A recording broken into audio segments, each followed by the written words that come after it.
Staying perpetually in fighting mode will do us no good.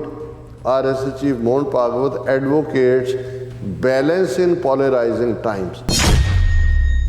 Mohan Bhagwat quote कर रहा ਹੁਣ ਕਿ ਦੇਖੋ ਜੀ शिवाजी ने बीजापुर ਦੇ ਮੁਸਲਮਾਨ ਹਾਕਮ ਦੇ ਨਾਲ ਟਰੂਸ ਕੀਤਾ ਸੀ। ਹੁਣ ਵਕਤ ਆ ਗਿਆ ਵੀ ਸਾਨੂੰ ਧਰੂਵੀਕਰਨ ਮੁਸਲਮਾਨਾਂ ਦੇ ਖਿਲਾਫ ਜਾਂ ਘੱਟ ਗਿਣਤੀਆਂ ਦੇ ਖਿਲਾਫ ਜਿਹੜਾ ਉਹ ਲੜਨ ਦੀ ਲੋੜ ਨਹੀਂ ਹੈ।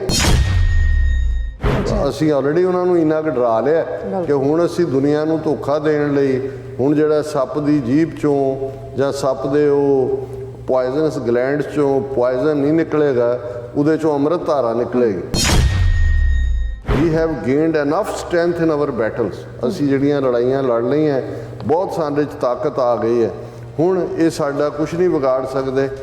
ਅਸੀਂ ਹੁਣ ਇਸ ਮੌਕੇ ਦਾ ਫਾਇਦਾ ਚੁੱਕਦੇ ਹਾਂ, ਉਹਨਾਂ ਨੂੰ ਸੋਲੂਸ਼ਨ ਆਫਰ ਕਰੀਏ। ਅਸੀਂ ਕੋਈ ਉਹ ਹਿੰਦੂਤਵਾ ਜਾਂ ਦੂਸਰੇ ਨੂੰ ਨਹੀਂ ਬਦਲਿਆ ਹੈ। Nothing has change, it stage the same. Hinduism, Hindustan is Hindu ਰਾਸ਼ਟਰ।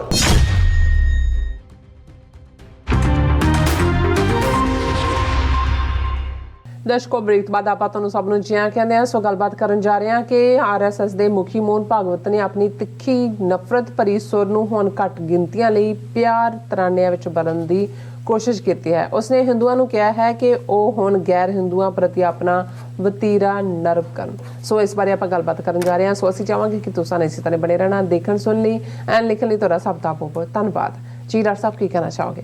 ਦੇਖੋ, ਅਸੀਂ ਆਪਣੇ ਉਹਨਾਂ ਵਿਊਅਰਸ ਨੂੰ ਵੀ ਐਕਨੋਲੇਜ ਕਰਨਾ ਚਾਹੁੰਦੇ ਹਾਂ ਜਿਹੜੇ ਕਿ ਫੇਸਬੁੱਕ ਲਾਈਵ ਦੇ ਉੱਤੇ ਜੁੜੇ ਹੋਏ ਨੇ।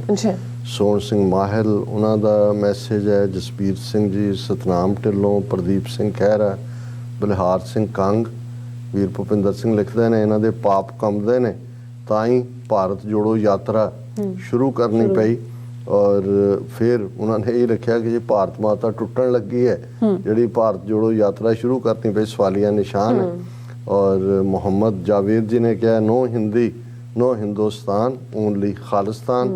ਤੇ ਸਾਡੇ ਬਹੁਤ ਪਿਆਰੇ ਵੀਰ ਜਸਬੀਰ ਸਿੰਘ ਉਹ ਕਹਿੰਦੇ ਨੇ ਇੰਡੀਅਨ ਡਿਪਲੋਮੇਸੀ ਬੈਕਫੁੱਟ ਨਾਓ, ਰੈਫਰੈਂਡਮ ਖਾਲਿਸਤਾਨ ਡੈਮੋਕ੍ਰੇਟਲੀ ਇਹ ਸਮਾਰਟ ਪ੍ਰੋਸੈਸ। ਤੁਸੀਂ ਬਿਲਕੁਲ ਠੀਕ ਫਰਮਾਇਆ ਵੀਰ ਜਸਬੀਰ ਸਿੰਘ ਜੀ। ਹੁਣ ਗੱਲ ਕਰੀਏ, ਅਜੇ ਇੱਕ ਫਰੋਡੀਏ ਦੀ ਗੱਲ ਕਰਕੇ ਹਟੇ ਹਾਂ, ਹੁਣ ਦੂਜਾ ਹਿੰਦੂਤਵਾ ਦਾ ਜਿਹੜਾ ਸਰਗਣਾ fountain head Nagpur RSS headquarter 'ਚ ਬੈਠਾ ਮੋਹਨ ਭਾਗਵਤ, ਜਿਹਨੇ 2014 'ਚ ਜਦੋਂ ਨਰਿੰਦਰ ਮੋਦੀ ਨੇ ਪ੍ਰਧਾਨ ਮੰਤਰੀ ਦੇ ਤੌਰ 'ਤੇ ਸਹੁੰ ਚੁੱਕੀ ਤੇ ਮੋਹਨ ਭਾਗਵਤ ਨੇ ਦਿੱਲੀ ਦੇ ਪ੍ਰੈਸ ਕਾਨਫਰੰਸ ਕਿਹਾ ਸੀ कि 1000 साल के बाद भारत में हिंदू राष्ट्र स्थापित होने जा रहा है। और उस तो अगला उदा जुमला सी कि 2020 तक भारत का हर वासी हिंदू होगा। हालांकि उदों कईयां नूं लगदा सी कि भी ये तो बहुत गापी छड्डी है ये तो। और बहुतियां ने यह भी कहा कि नेहरू नूं हिंदू नहीं मानते जां अटल बिहारी वाजपेयी भी उस तो पहला जोड़ा है वो 3 वार प्राइम मिनिस्टर बनया, एक बारी 13 दिन लई, एक बारी 13 महीने लई, एक बारी आलमोस्ट 4.5 साल लई, कि भी वो हिंदू राष्ट्र। लेकिन उन्हों की पोजीशन बिल्कुल ठीक सी क्योंकि वाजपेयी भी एक अगली चेहरा जोड़ा हिंदूत्वा का उस दे उत्ते चाढ़िया हुआ एक मुखौटा सी मॉडरेट कह के। हालांकि वो अपने उन्हें कदे भी आइडियोलॉजी नूं डिल्यूट नहीं होण दिता, लेकिन फिर भी क्योंकि वो दूसरिਆਂ ਨੂੰ ਪਲੀਜ਼ ਕਰਨ ਲਈ ਮਿੱਠੀਆਂ ਗੱਲਾਂ ਵੀ ਕਰਦਾ, ਲਖਨਊ ਦਾ ਨੂੰ ਰਿਪਰੈਜ਼ੈਂਟ ਕਰਦਾ ਸੀ, ਉਰਦੂ ਸ਼ਾਇਰੀ ਵੀ ਕਰਦਾ ਸੀ। ਲੇਕਿਨ ਉਹਨਾਂ ਨੇ ਉਸ ਨੂੰ ਤਾਂ ਸਟਾਪ ਗੈਪ ਅਰੇਂਜਮੈਂਟ ਇਸਤੇਮਾਲ ਕੀਤਾ ਕਿਉਂਕਿ ਉਹਨੂੰ ਚਿਹਰੇ ਨੂੰ ਵਰਤ ਕੇ ਬਾਕੀ ਧਿਰਾਂ ਦੇ ਨਾਲ ਜਿਹਨਾਂ ਸਭ ਤੋਂ ਪੇਸ਼ ਅਕਾਲੀ ਸੀ ਔਰ ਦੂਸਰੀਆਂ DMK ਵੀ ਤਮਿਲਨਾਡੂ ਦੀ ਔਰ ਰੀਜਨਲ ਪਾਰਟੀ ਬੀਜੂ ਪਟਨਾਇਕ, ਫਾਰੂਕ ਅਬਦੁੱਲਾ, ਇਹ ਸਾਰੇ ਕੋਲੀਸ਼ਨ ਗਵਰਨਮੈਂਟ ਉਹਨਾਂ ਕੋਲ ਆਪਣੀ मेजोरिटी भी नहीं सी। पर 2014 'ਚ ਉਹ ਅਗਲੀ ਫੇਸ ਬਿਲਕੁਲ ਨੰਗਾ ਕਰਕੇ ਉਹਨਾਂ ਨੇ ਸਾਹਮਣੇ ਲਿਆਂਦਾ, ਜਿਹਨੇ 2002 'ਚ ਹਜ਼ਾਰਾਂ ਮੁਸਲਮਾਨਾਂ ਦੀ ਨਸਲਕੁਸ਼ੀ ਕੀਤੀ ਸੀ ਗੁਜਰਾਤ 'ਚ ਔਰ 50,000 ਤੋਂ ਜ਼ਿਆਦਾ ਸਿੱਖ ਕਿਸਾਨਾਂ ਦੇ ਉਜਾੜੇ ਦੇ ਲਈ ਨੀਤੀਆਂ ਹੀ ਨਹੀਂ ਸੀ ਲਾਗੂ ਕੀਤੀਆਂ। ਮੋਦੀ ਅਮਿਤ ਸ਼ਾਹ ਨੇ ਗੁੰਡਿਆਂ ਰਾਹੀਂ ਉਹਨਾਂ ਦਾ ਜੀਣਾ ਹਰਾਮ ਕੀਤਾ ਸੀ। ਔਰ ਜੇ ਉਹਨਾਂ ਨੇ ਗੁਜਰਾਤ ਹਾਈ ਕੋਰਟ ਦੇ ਵਿੱਚ ਕੇਸ ਜਿੱਤ ਵੀ ਲਿਆ ਤਾਂ ਉਹਦੀ ਅਪੀਲ ਸੁਪਰੀਮ ਕੋਰਟ 'ਚ ਕੀਤੀ ਸੀ, ਜਿਹੜੀ ਅਜੇ ਤੱਕ ਵੀ ਹੈ। ਕਿਸੇ ਵੇਲੇ ਵੀ ਉਹ ਫੈਸਲਾ ਇਹ ਲਿਆ ਸਕਦੇ ਨੇ, ਸਿਰਫ ਵਕਤ ਦੇ ਇੰਤਜ਼ਾਰ ਕਰ ਰਹੇ ਨੇ। ਔਰ ਇਹ ਉਹ ਕਾਤਲ ਜੋੜੀ ਹੈ। ਔਰ ਮੋਹਨ ਭਾਗਵਤ ਦਾ 2020 ਤੱਕ ਜਦੋਂ ਕਹਿੰਦਾ ਸੀ ਵੀ ਹਰ ਕੋਈ ਹਿੰਦੂ ਹੋਏਗਾ, ਬਹੁਤਿਆਂ ਨੂੰ ਇਹ ਨਹੀਂ ਸੀ ਕਿ ਜੀ ਚਲੋ ਐਂਟਾਈ ਕਨਵਰਸ਼ਨ ਲਾਅ ਲੈ ਆਉਣਗੇ। ਪਰ ਜਿਵੇਂ ਉਹਨਾਂ ਨੇ 2014 'ਚ ਪਾਵਰ ਮਿਲਣ ਤੋਂ ਬਾਅਦ ਘਰ ਵਾਪਸੀ ਦੇ ਨਾਂ ਥੱਲੇ ਮੁਸਲਮਾਨਾਂ, ਈਸਾਈਆਂ, ਟਰਾਈਬਲਸ ਦੇ ਉੱਤੇ ਜ਼ੁਲਮ ਸ਼ੁਰੂ ਕੀਤੇ ਜੀ, ਲਵ ਜਿਹਾਦ ਦੇ ਨਾਂ ਥੱਲੇ ਜਿਵੇਂ ਉਹਨਾਂ ਨੇ ਟਾਰਗੇਟ ਕਰਨਾ ਸ਼ੁਰੂ ਕੀਤਾ, ਜਿਵੇਂ ਆਦਿੱਤਿਆਨਾਥ ਯੋਗੀ ਨੂੰ ਪਾਵਰ ਦੇ ਕੇ ਯੂਪੀ ਦੇ ਵਿੱਚ ਜਿਹੜੀ ਉਹਨਾਂ ਦੀ ਮਾੜੀ ਮੋਟੀ ਵਿਚਾਰਾ ਗਰੀਬ ਗੁਰਬਾ ਮੁਸਲਮਾਨ ਮੀਟ ਇੰਡਸਟਰੀ ਦੇ ਵਿੱਚ ਸੀ, ਉਹਨੂੰ ਜਿਹੜਾ ਖ਼ਤਮ ਕੀਤਾ। ਔਰ ਐਸਾ ਇੱਕ ਡਰ ਖੌਫ ਪੈਦਾ ਕਰ ਦਿੱਤਾ ਹੈ ਕਿ ਜਿਹੜੇ 18-20% ਮੁਸਲਮਾਨ ਯੂਪੀ 'ਚ ਇਰਰੈਲੇਵੈਂਟ ਕਰ ਦਿੱਤੇ। ਆਜ਼ਮ ਖਾਨ ਵਰਗਾ ਬੰਦਾ ਜਿਹੜਾ ਥੋੜ੍ਹਾ ਬਹੁਤ ਸੋਸ਼ਲਿਸਟ ਪਾਰਟੀ 'ਚ ਰਹਿੰਦੇ ਆ ਮੁਸਲਮਾਨਾਂ ਲਈ ਕਰਦਾ ਸੀ, ਹੁਣ ਪਿਛਲੀਆਂ ਮਿਡ ਟਰਮ 'ਚ ਯਕੀਨੀ ਬਣਾਇਆ ਕਿ ਉਹਦੀ ਸੀਟ 'ਤੇ ਵੀ ਉਹਨੂੰ ਹਰਾ ਦਿੱਤਾ। ਇਸ ਕਿਸਮ ਦਾ ਖੌਫ। ਔਰ ਹੁਣ ਇਹ ਸਾਰਾ ਪਾਰਟ ਇਹਨਾਂ 2014 ਤੋਂ ਲੈ ਕੇ 2023 ਤੱਕ ਦੂਸਰੀ ਟਰਮ ਤੋਂ ਬਾਅਦ ਬਿਲਕੁਲ ਹੀ ਖੁੱਲ੍ਹ ਕੇ ਫਿਰ ਤਾਂ ਉਹਨਾਂ ਨੇ ਜਿਵੇਂ ਸੁਪਰੀਮ ਕੋਰਟ ਤੋਂ ਫੈਸਲਾ ਲਿਆ, ਪਹਿਲੀ ਟਰਮ ਦੇ ਐਂਡ ਤੱਕ ਪਹੁੰਚਦੇ ਆ ਬਾਬਰੀ ਜਿਹੜਾ ਮਸਜਿਦ ਨੂੰ ਬੜੀ ਥਾਂ ਮੰਦਰ ਦੇ ਹਵਾਲੇ ਕਰਨ ਦੀ।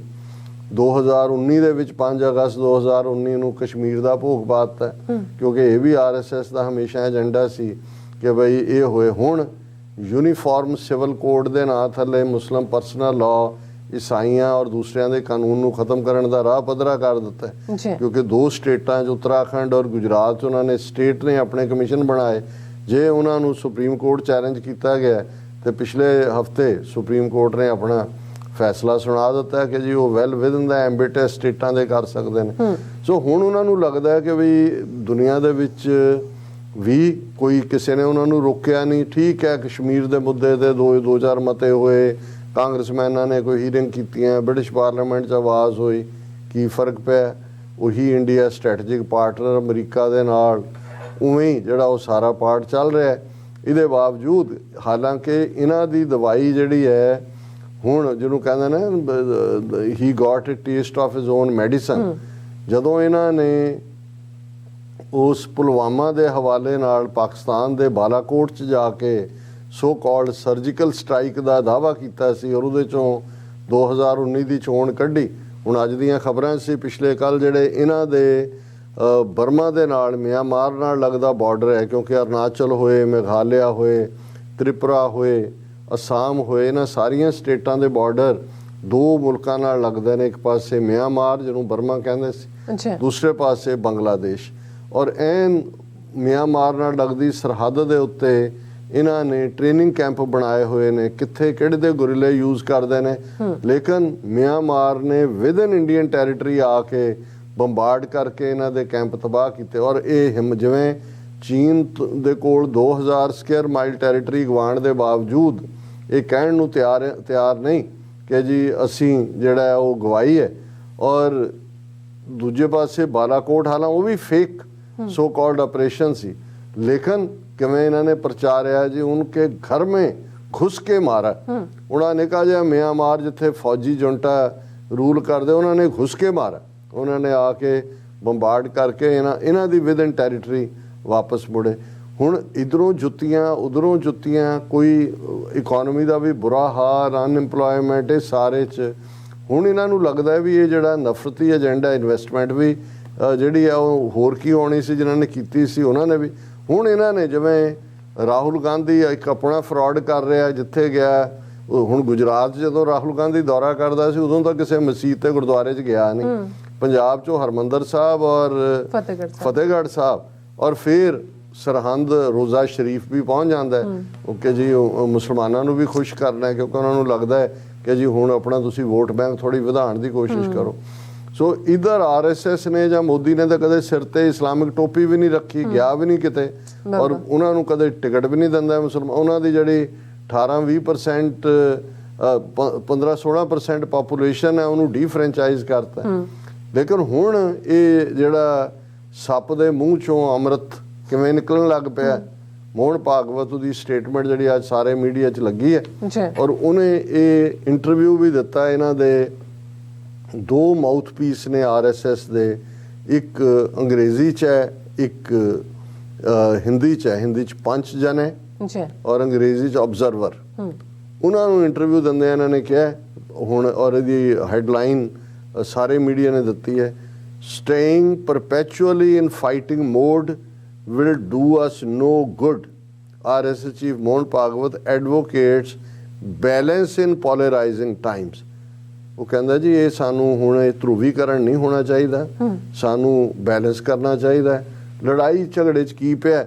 ਫਿਰ ਉਹਨੇ ਸ਼ਿਵਾਜੀ ਨੂੰ ਕੋਟ ਕੀਤਾ, citing Shivaji's example of pragmatism whereby the Maratha king extended a hand of friendship to Muslim dynasties for larger good।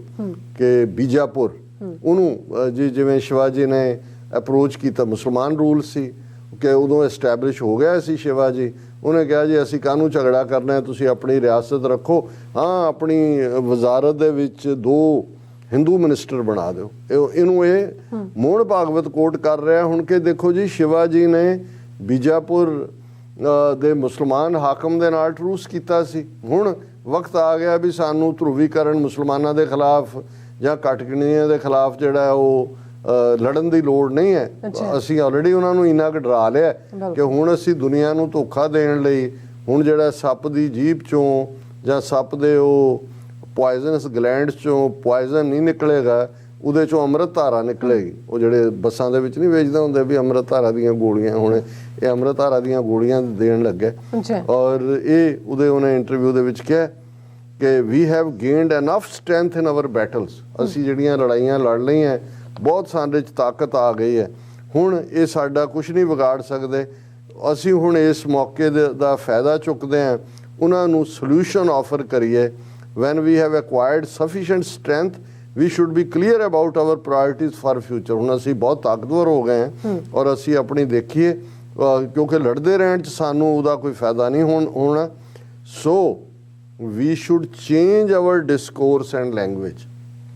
ਕਿ ਹੁਣ ਨਫ਼ਰਤ ਦੀ ਭਾਸ਼ਾ ਨਾਲ, ਇਹ ਆਪਣੇ RSS ਵਾਲਿਆਂ ਨੂੰ ਨੈਕਸਟ ਹਦਾਇਤ ਦੇ ਰਿਹਾ ਕਿ ਹੁਣ ਤੁਸੀਂ ਸਾਰੇ ਸੱਪਾਂ ਦੇ ਬੱਚਿਆਂ ਨੇ ਆਪਣੇ ਜਿਹੜੀ ਸਨੇਕ ਗਲੈਂਡ ਦੇ ਉੱਤੇ ਜਿਹੜਾ ਪੋਲੀਥੀਨ ਚੜਾ ਲਓ ਤੇ ਬਾਹਰ ਅੰਮ੍ਰਿਤ ਧਾਰਾ ਦੀਆਂ ਗੋਲੀਆਂ ਟੰਗ ਲਓ, ਤਾਂ ਕਿ ਹੁਣ ਤੁਸੀਂ ਉਹ ਅੰਮ੍ਰਿਤ ਧਾਰਾ ਦੀਆਂ ਗੋਲੀਆਂ ਜਿਹੜੀਆਂ ਨੇ ਉਹ ਵੰਡਣੀਆਂ ਨੇ।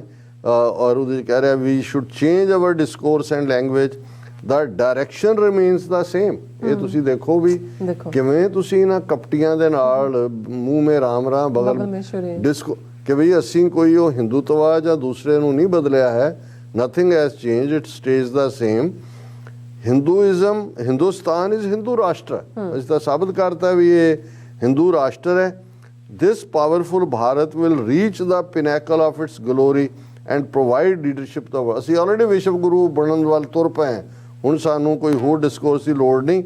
If needed we will fight by choice but we should not change our strategy because others have challenged us.